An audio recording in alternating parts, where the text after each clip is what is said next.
আসসালামু আলাইকুম। গত ভিডিওতে বলেছিলাম যে টেবিলের তলানির লড়াইটা জমে উঠেছে ঢাকা আর সিলেটের মধ্যে।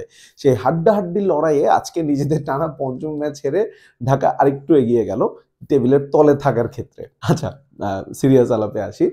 বিপিএলের আজকে ৭ম দিন ছিল এবং ৭ম দিনটা কিন্তু ছিল বেশ উপভোগ্য। রংপুর রাইডার্স আর ফরচুন বরিশাল দিনের ১ম ম্যাচে তারা মোকাবেলা করেছে।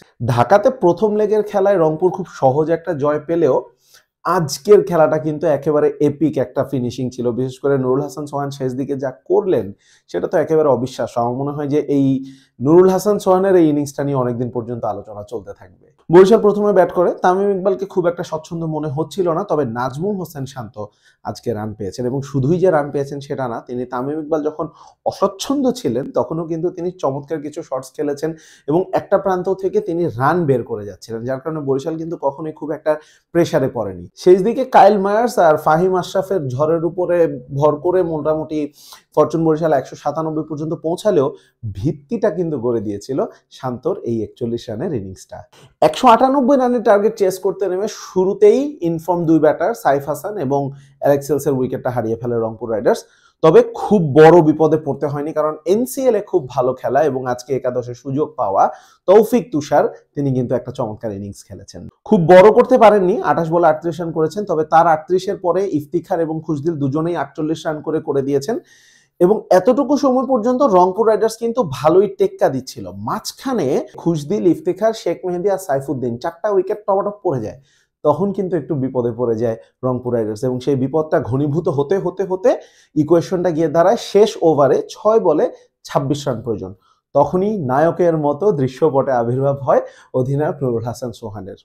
আপনি বলতে পারেন যে কাইল মায়ার্স বল করেছে, কাইল মায়ার্স তাদের রেগুলার বোলার না, কাইল মায়ার্স খুব বাজে বোলিংও করেছেন, কিন্তু তারপরও ভাই শেষ ওভারে ২৬ রান নেওয়া চারটিখানি কথা না। বিশেষ করে নুরুল হাসান সোহানের দোষে অবস্ট্রাক্টিং দ্য ফিল্ড আউট হয়ে গেছেন শেখ মেহেদী হাসান, সেই পাপের প্রায়শ্চিত্তটাও কিন্তু নুরুল হাসান সোহান চমৎকারভাবে করে দিয়েছেন এবং রংপুর রাইডার্স আরও একবার দেখিয়ে দিল টানা ৬ষ্ঠ ম্যাচ তারা কেন জিতলো, তাদের টিমের কনফিডেন্সটা আসলে কোন লেভেলে আছে। দিনের দ্বিতীয় ম্যাচে মুখোমুখি হয় ঢাকা ক্যাপিটালস এবং চিটাগাং কিংস। প্রথমে ব্যাট করে ঢাকা।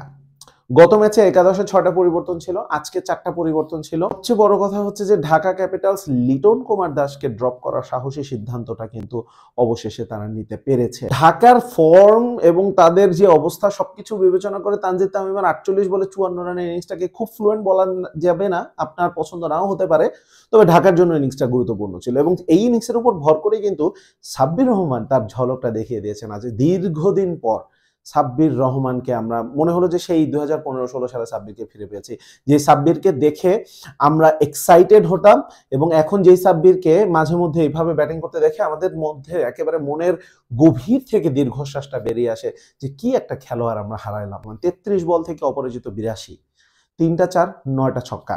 হ্যাঁ, সিলেটের বাউন্ডারি ছোট, কিন্তু তার ছক্কাগুলো কিন্তু ছোট ছিল না। ৯০ মিটারের উপরে তিনি ২টো ছক্কা মেরেছেন, একেবারে ওই যে বললাম পুরনো সাব্বিরকে মনে করিয়ে দিয়েছেন তিনি। বোলিংয়ে চিটাগাং কিংসের জন্য খালেদ আহমেদ ছিলেন দুর্দান্ত। সাব্বিরের ঝড়ের মাঝেও তিনি ২১ রানে ৩ উইকেট নিয়েছেন ৪ ওভার বল করে। আলিস আল ইসলামও তিনি শেষ ওভারটা একটু মার খেয়ে গেলেও তিনিও ইকোনমিক্যাল ছিলেন, ৪ ওভারে ২৫ রান খরচে একটা উইকেট নিয়েছেন তিনি। সবকিছু মিলিয়ে ঢাকা ক্যাপিটালস ১৭৭ রান পর্যন্ত যেতে পারে। তবে এই উইকেটে যেখানে একটু আগেই ১৯৭ রান চেজ হয়েছে, তাও শেষ ওভারে ২৬ রান তুলে নিয়ে চেজ হয়েছে, সেখানে ১৭৭ রান তো একটু কম। চিটাগাং কিংসের পাকিস্তানি ওপেনার ওসমান খান আজকেও কিন্তু একটা উড়ন্ত সূচনা এনে দিয়েছেন দলকে। মুস্তাফিজি কিন্তু এই ওসমান খানকে ফিরিয়ে দিয়েছেন এবং সেই সাথে তার ৪ ওভারে মাত্র ২২ রান খরচ করে তিনি খেলাটা একটু জমিয়ে তুলেছেন বলে মনে হচ্ছিল। তবে অধিনায়ক মোহাম্মদ মিঠুন এবং শামীম পাটোয়ারি, তারা দুজন একেবারেই চিটাগাংয়ের জন্য সহজ একটা জয় এনে দিয়েছেন। শামীম পাটোয়ারি কি দুর্দান্ত ফর্মে রয়েছেন তিনি। খুলনার সাথে প্রথম ম্যাচটার কথা নিশ্চয়ই আপনারা কেউ ভুলেননি। ৩৮ বলে ৭৮ রান করে তিনি একাই প্রায় ম্যাচটা জিতিয়ে দিচ্ছিলেন। সেদিন না পারলেও আজকে ১৪ বলে ৩০ রানের অপরাজিত ইনিংসটা কিন্তু চিটাগাং কিংসের সম্ভাবনার আকাশে যেই মেঘ ঘনীভূত হচ্ছিল সেটাকে এক ফুৎকারে উড়িয়ে দিয়েছে। ঢাকা ক্যাপিটালসের এটা এই সিজনের টানা ৫ম হার। গত সিজন সহ ধরলে টানা ১৬টা ম্যাচ তারা হেরেছে।